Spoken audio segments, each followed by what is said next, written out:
902. That number appeared on a weather advisory at 1800 UTC on April 12, 2026. It was listed under the heading Minimum Central Pressure. It was measured in hectopascals. It was attached to a storm called Sinlaku, located 569 kilometers east-southeast of Naval Station Guam, tracking northwestward at 15 kilometers per hour, carrying maximum sustained winds of 285 kilometers per hour. 902 hectopascals. That is lower than the central pressure recorded inside Hurricane Katrina at its most destructive. Lower than Hurricane Andrew when it crossed southern Florida in 1992 and erased entire neighborhoods from the map.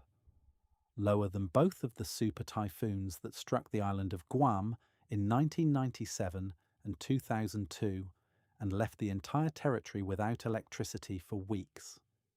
And Sinlaku produced that number not in August, not in September, not at any point in the recognized heart of typhoon season. It produced it in April, the fourth month of the year, the first storm of the season, in a month that has no modern precedent for anything like this. 902 is the number that begins this story. By the time this video is finished, that number will mean something different to you than it means right now. You will understand exactly what physical process produced it, exactly what it is doing to a chain of American islands at this moment, and exactly what it reveals about the ocean that made it possible. And that last part, what it reveals about the ocean, is the part that does not end when Sinlaku does. When people in the United States see a typhoon warning appear in the news, there is a specific kind of attention it receives. It is the attention given to something serious but distant. Guam appears in the coverage as a place on a map somewhere in the Pacific.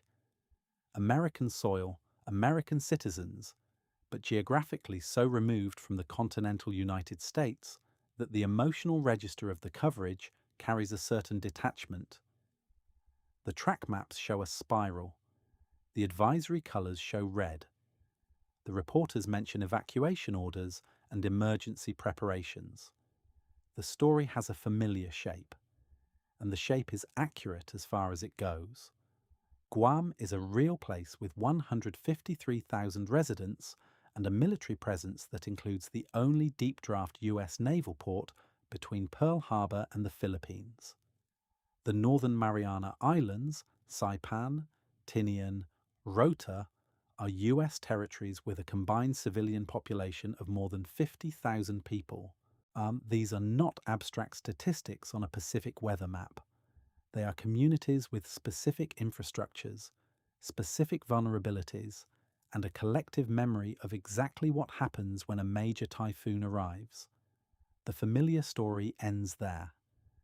Because Sinlaku is not a major typhoon. At its current measured intensity, it is the most powerful storm recorded anywhere on Earth in 2026 by a significant margin. Its maximum sustained winds of 285 kilometers per hour exceed both Super Typhoon Pongsona, which crossed Guam's northern coast in December 2002 with 232 kilometer per hour winds and destroyed the power grid of an entire island, and Super Typhoon Parker, which passed just north of Guam in December 1997 with 230 km per hour winds and left 5,000 people homeless and 1,500 buildings destroyed. The Sinlaku at its peak is stronger than either of those storms at their most destructive moments, and its central pressure, that 902 number, places it among the most intense tropical cyclones ever recorded in the Western Pacific Basin. A storm of that magnitude reaching that intensity would be an extraordinary event in any month. In April, it is something that the Western Pacific has essentially not produced in the modern record. The earliest first typhoon of the season since Jelawat in 2018, Sinlaku reached typhoon status on April 10th. Within 48 to 72 hours, it was a Category 5 super typhoon. The speed of that transition in that month on that ocean should not be possible under normal April conditions. It was. The question is not whether the storm is real. It is unambiguously, measurably real, tracked by the Joint Typhoon Warning Center, is the National Weather Service office in Tianguan, the Japan Meteorological Agency, and the CIMSS Satellite Monitoring Group at the University of Wisconsin-Madison. The question is what the word real means in this context, what produced it, what enabled it, what the physical chain of causation looks like when you trace it backward through the ocean and the atmosphere to its origin. That chain begins not with Sinlaku. It begins 4 years ago, in the Western Pacific, in the deep water below the surface, where something was being built that nobody watching the daily weather forecast would have noticed. The Western Pacific Warm Pool is the name given to the large body of ocean water centered in the Western Pacific, where sea surface temperatures persistently exceed 28 degrees Celsius, the temperature threshold at which the ocean surface is warm enough to support the deep atmospheric convection that powers tropical cyclones. The warm pool is not uniform. It has boundaries, gradients, and seasonal variations. But its core characteristic is heat, and the depth of that heat is as important as its surface expression. When sea surface temperatures are warm and the warm water extends deep below the surface, a tropical cyclone intensifying over that water cannot cool its own fuel supply through the normal physical mechanism by which intensifying storms limit themselves. Here is how that mechanism works. When a storm's powerful surface winds churn the ocean beneath it, they mix warmer surface water with cooler water from deeper layers. This mixing brings cold water to the surface, which reduces the heat available for evaporation, which reduces the energy available for intensification. The storm applies its own brakes. When the warm water layer extends deep enough that the storm's mixing cannot reach cold water below it, those brakes stop working. The storm sits atop a reservoir of heat that does not deplete. The evaporation continues at full rate. The latent heat released by condensation inside the eye wall continues at full rate.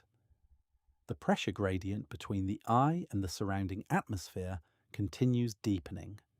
The winds continue accelerating. The open Pacific southeast of Saipan, during the days of April 10th through 12th, 2026, was precisely that kind of ocean.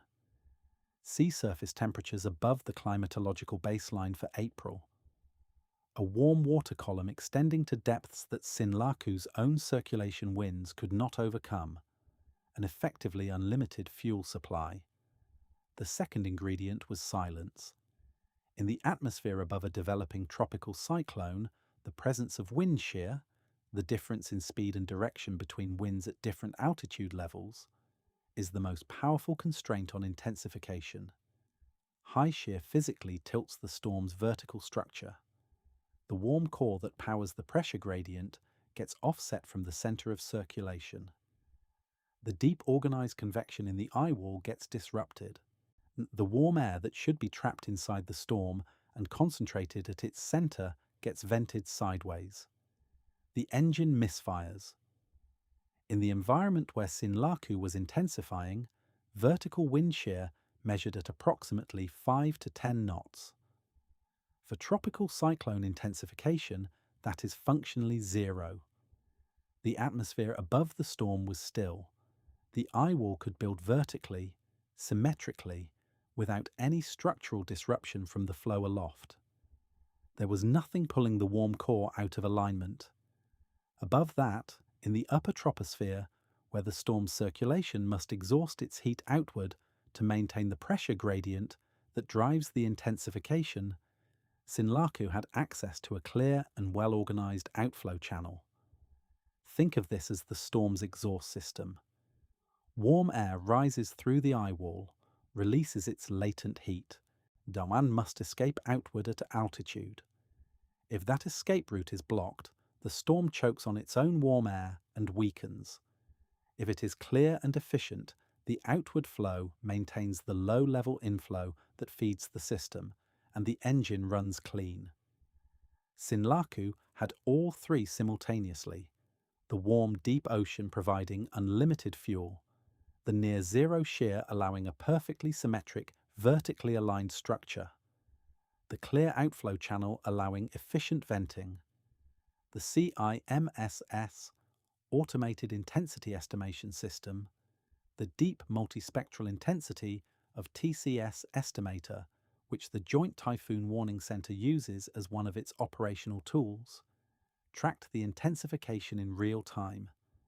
It tracked faster than the operational model guidance predicted. Pre-intensification forecasts had the storm reaching approximately 130 to 135 knots before approaching the Marianas. By April 12th at 1800 UTC, the CIMSS estimate confirmed 155 knots, Category 5. The pre-storm advisory from the JTWC had noted that model guidance was showing greater than a 50% probability of an 83 km per hour wind speed increase within 36 hours. That is the formal threshold for extreme rapid intensification. The probability was above 50%. The reality exceeded the forecast. Sinlaku intensified faster than the most aggressive prediction envelope: 902 hectopascals, 285 kilometers per hour, the strongest storm on Earth in 2026, in April. Now the question shifts one layer deeper, because warm SSTs, low shear, and clear outflow are real physical conditions. They are measurable. They are documented, but they do not explain themselves. They are effects. Behind them is a cause. And the cause is something that has been building in the Pacific for years, tracked by climate scientists, forecast by long-range models, and documented in agency advisories. A process now reaching a specific phase that made April 2026 look oceanographically like August. The Pacific Ocean operates on a cycle called the El Niño Southern Oscillation, ENSO, in the abbreviated form that climate scientists use. At one end of the cycle is La Niña, a state in which the trade winds blowing across the equatorial Pacific strengthen, pushing warm surface water westward, causing the thermocline, the boundary between warm surface water and cold deep water, to slope steeply upward from west to east. The cold upwelling in the central and eastern Pacific cools the ocean surface there. The warm water piles up in the western Pacific. For approximately 4 years, from around 2020 through 2024, the Pacific was in a prolonged La Niña state. During those years, the Walker circulation, the atmospheric conveyor belt that drives those trade winds, was persistently pushing warm surface water westward. The Western Pacific warm pool received that water. It accumulated, not just at the surface, but in the subsurface layers. A deepening reservoir of heat stored below the ocean surface in the region that would later fuel Sinlaku. By early 2026, the atmospheric circulation was shifting. The WMO's Global Seasonal Climate Update for March through May, 2026 documented it: persistently above average sea surface temperatures in the Western Pacific, inconsistent with the early stages of an ENSO transition. Multiple long-range forecasting centers, including agencies tracking what they were beginning to call a potential Super El Niño for 2026 and 2027, were documenting the subsurface ocean changes, rapid warming below the Pacific surface, the warm water that had accumulated in the Western Pacific during La Niña now beginning to redistribute. During this transition, something specific happens to the Western Pacific warm pool's temperature anomaly. The accumulated La Niña subsurface heat is still there, stored in the deep layer. The developing El Niño redistribution pattern is beginning to push warm water eastward and mixing it toward the surface. For a period, a brief but significant period, two overlapping warming signals are operating simultaneously in the same ocean region, and the baseline temperature anomaly is amplified by both. This is the specific thermodynamic moment in which Sinlaku formed and intensified. The April 2026 sea surface temperatures in the Western Pacific were not just warm for April. They were warm in a specific way for a specific reason that reflects the accumulated output of 4 years of La Niña heat storage combined with the initial discharge phase of El Niño development. The pressure cooker analogy is physically accurate. The ocean had been building pressure for 4 years, and in early 2026, the valve was beginning to open. Sinlaku was the first release. There is a third layer to this story, one that the operational forecasts are currently navigating in real time and that has not resolved as of April 12th and 2026. An active physical process inside the storm that will determine exactly what version of Sinlaku crosses the Marianas Island chain in the next 24 hours, and which island chain bears the worst of it. When tropical cyclones reach peak intensity, they frequently undergo a structural reorganization called an eye-wall replacement cycle. Here is the physical sequence. The storm's inner eye wall, the ring of deep convection surrounding the calm eye, where the most violent winds occur, has been compact and intensely organized, driving the peak winds and the lowest pressure. But as the storm reaches its thermodynamic ceiling, an outer ring of convection begins to form at a larger radius. This outer band is fed by the same moisture and angular momentum that was feeding the inner eye wall. It is a competitor. The outer band begins to rotate, on to organize to form a second concentric eye wall around the first. What happens next is the cycle. The outer eye wall contracts inward while the inner eye wall weakens and eventually dissipates, starved of the moisture supply the outer ring has captured. The outer eye wall becomes the new inner eye wall. The storm briefly weakens, peak sustained winds drop, and then, if conditions remain favorable, it re-intensifies with the new eye wall. The completed cycle produces a storm with a larger radius of maximum winds. The peak intensity may be slightly lower than the original peak, but the destructive wind field is now spread across a wider area. As of April 12th, dry air is beginning to wrap into the outer edges of Sinlaku's eye wall. Vertical wind shear is marginally increasing. The forecasters assessing the storm structure are noting a high probability of an eye wall replacement cycle initiating. This is why the forecast at the Marianas, 135 to 140 knots, is below the current peak of 155 knots. The ERC is expected to produce a temporary weakening, but the ERC also means that the version of Sinlaku that crosses the Marianas will likely have a larger wind field than it had at peak intensity. The radius of damaging winds, the distance from the center at which sustained gale force and typhoon force conditions exist, will be wider. An island chain spread across hundreds of kilometers of ocean is not facing a point source of destruction. It is facing a broad envelope of damaging conditions that will expand rather than contract during the final approach. Whether the ERC completes before the Marianas passage, during it, or after it, that specific timing has not been resolved. Some frontier research suggests that the depth of the 26 degrees Celsius isotherm, the depth of the warm water layer, is a better predictor of ERC behavior and re-intensification probability than current operational models fully incorporate. That research is not established consensus, but it is the direction the science is pointing, and it is precisely the variable that was extreme in the ocean beneath Sinlaku during its intensification. The models are being asked to resolve a process at the boundary of their predictive capability. The answer will arrive not in an advisory, but in observed reality, when Sinlaku threads through the island chain, and the actual wind and pressure readings from Saipan, Tinian, Rota, and Guam are transmitted to the monitoring stations. Now, before getting to those islands and the people in them, there is one thing that virtually none of the coverage of Sinlaku has noted. One piece of the picture that changes what this storm means beyond its immediate threat. It is not about the storm's path. It is not about its intensity. It is about what the storm is measuring.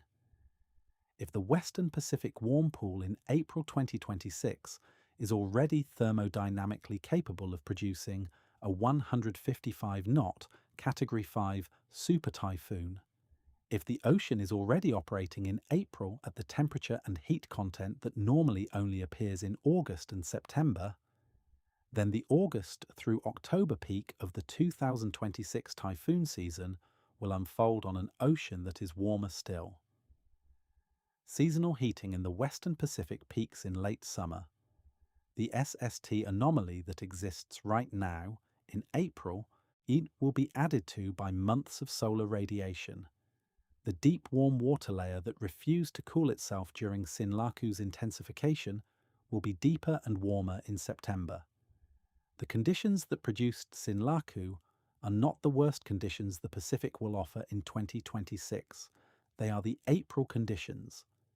The media coverage of Sinlaku has focused correctly on the storm's immediate threat. What it has not focused on is what Sinlaku is actually telling us about the ocean state that will exist when the real peak of the season arrives. Sinlaku is a thermometer. The reading on that thermometer in April 2026 is the baseline from which August through October will escalate.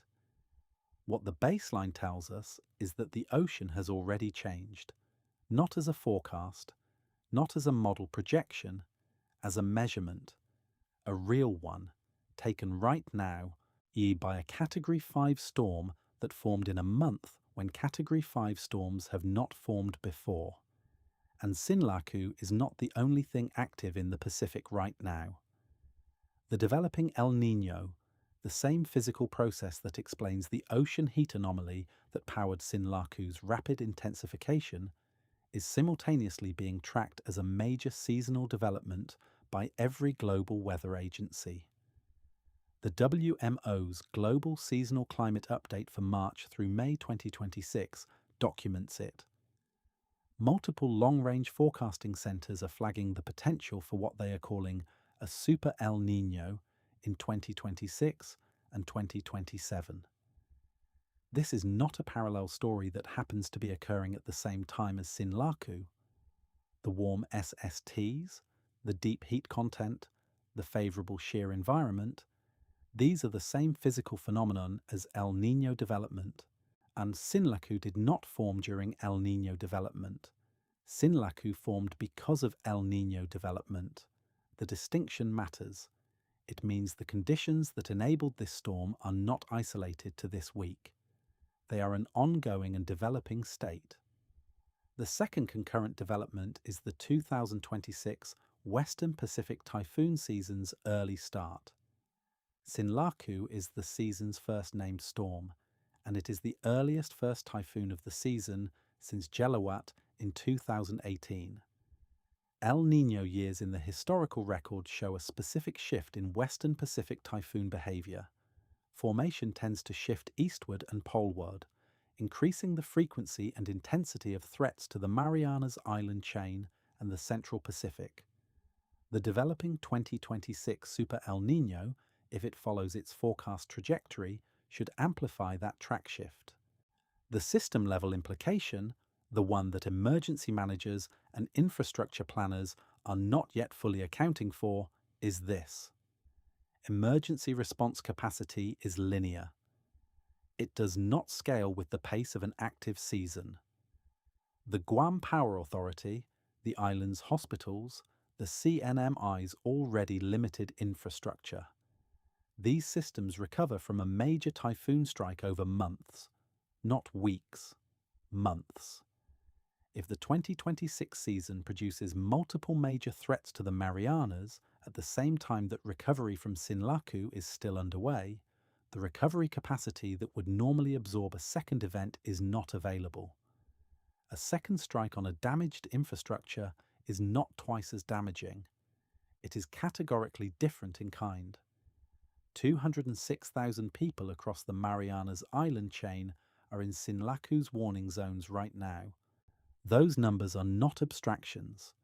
Guam has 153,000 residents, plus the US military personnel stationed at Naval Station Guam and Andersen Air Force Base. Naveste, Guam is the only deep draft port between Pearl Harbor and the Philippines, the entire Western Pacific logistics hub for US submarine operations, surface combatant resupply, and joint force projection.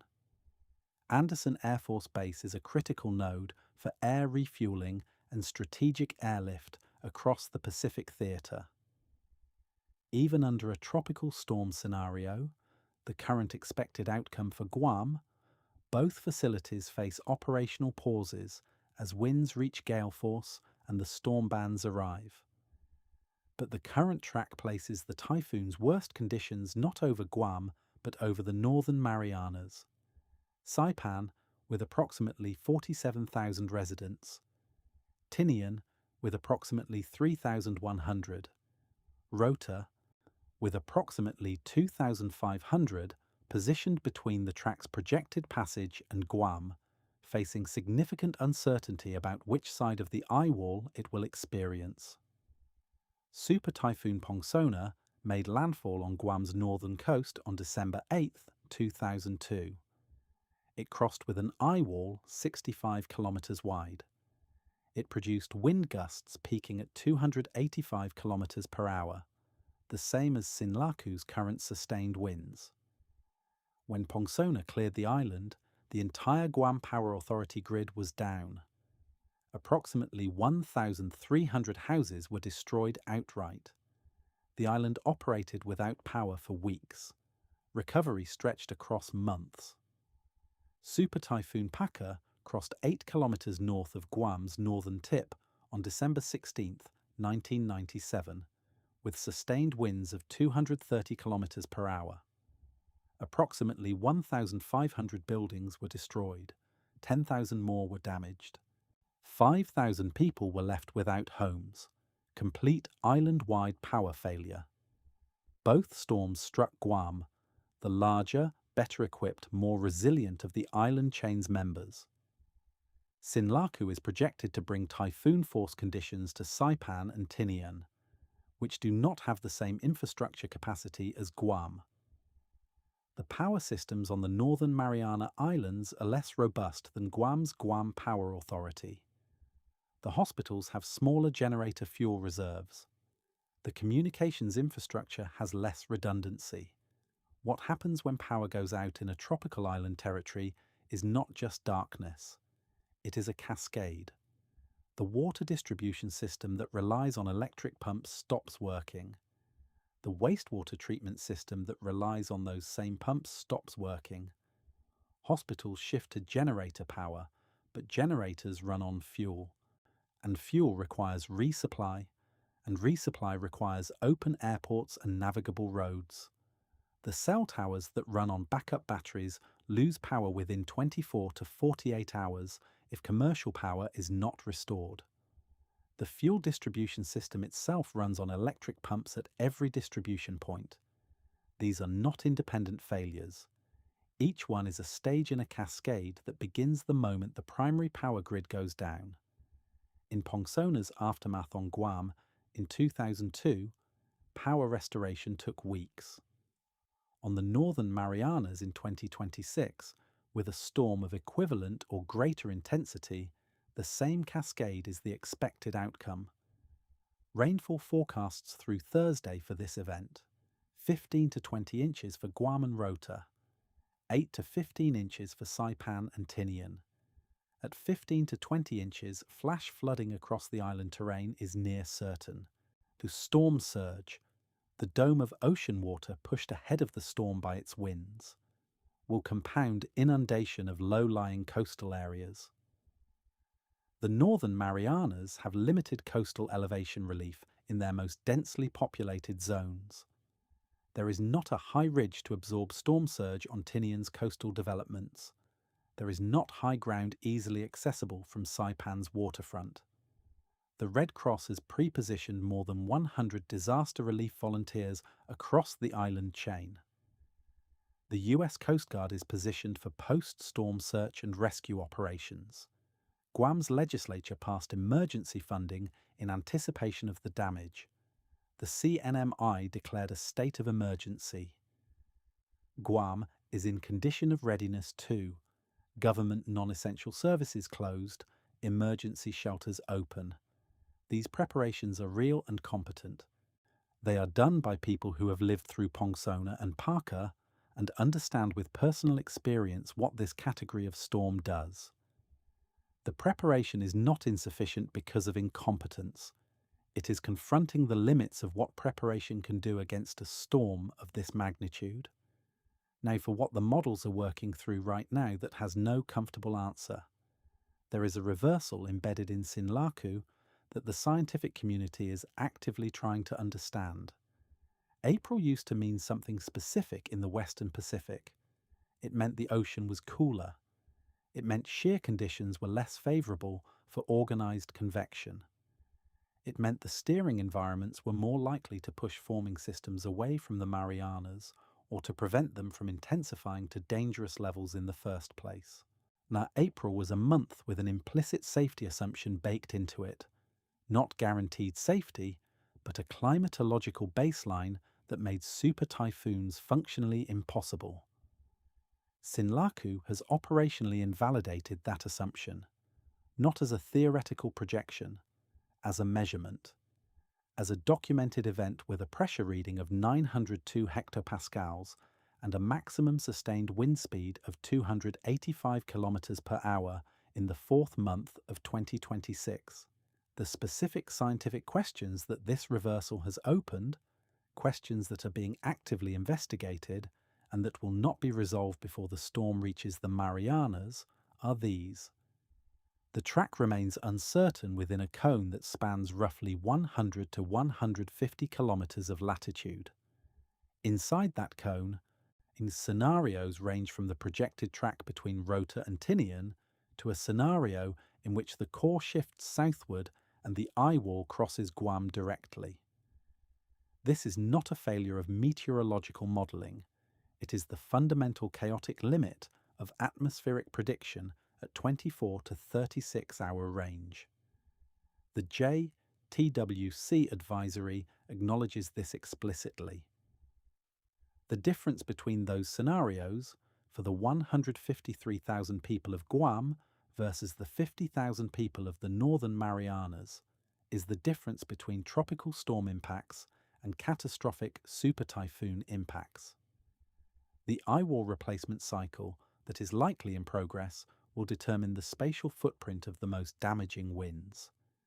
If it completes cleanly before the Marianas passage, the outer eye wall, larger in diameter, with somewhat lower peak winds but a wider damage radius, will be the structure that crosses the islands. If it is mid-cycle during passage, the storm's track becomes even more critical to its moment-by-moment impact distribution. Currently unresolved, to be determined in real time. Beyond the immediate event, if the developing Super El Niño follows its forecast trajectory through 2026 and 2027, how far does the Western Pacific typhoon track distribution shift toward the Marianas and the Central Pacific? Historical El Niño composites show the shift quantitatively, but Super El Niño may not be well described by those composites if its magnitude pushes it into historically uncharted territory. The answer is a frontier scientific question. Enam frontier, not established consensus. And the deepest question, is Sinlaku a far-tail statistical extreme, a one-in-a-century event that will look, in retrospect, like an outlier on a relatively stable distribution? Or is it a signal that the distribution itself is shifting, that April in the Western Pacific is beginning to look thermodynamically more like what August used to look like? The data does not yet answer this definitively, but it does not point toward outlier. The multi-year La Niña warming of the Western Pacific warm pool, the early ENSO transition amplifying the SST anomaly, the deep warm water column, the near-zero shear. These conditions were all forecastable, documented in advance, and known to be present. Sinlaku did not appear despite the environment, it appeared because of it. And the environment is not temporary. It is a stage in a transition whose next phase is warmer. Every major Marianas strike in the modern record occurred within a specific pattern of Western Pacific Ocean warming, favourable track environment, and ENSO state. Typhoon Karen in 1962, Super Typhoon Paka in 1997, Super Typhoon Pongsona in 2002. Each of those storms arrived during a period of elevated Western Pacific Ocean heat. Sinlaku is the next data point in that series, but its April timing is the variable with no historical parallel. The preceding storms arrived during peak season, when the warm pool is at its annual maximum. Sinlaku arrived when the warm pool was at its April state, which in 2026 was elevated to levels normally seen in late summer. The trend in that data set points in one direction, and more data is needed before any statement about distributional shifts can be made with scientific confidence. But the direction is not ambiguous. As baseline sea surface temperatures in the Western Pacific rise, as the deep warm water column deepens, as ENSO transitions produce amplified thermodynamic anomalies, the thermodynamic conditions required for rapid intensification are available earlier in the year, for longer during the year, and to greater depths. The safety window that April once provided is narrowing, not linearly, not uniformly, but measurably.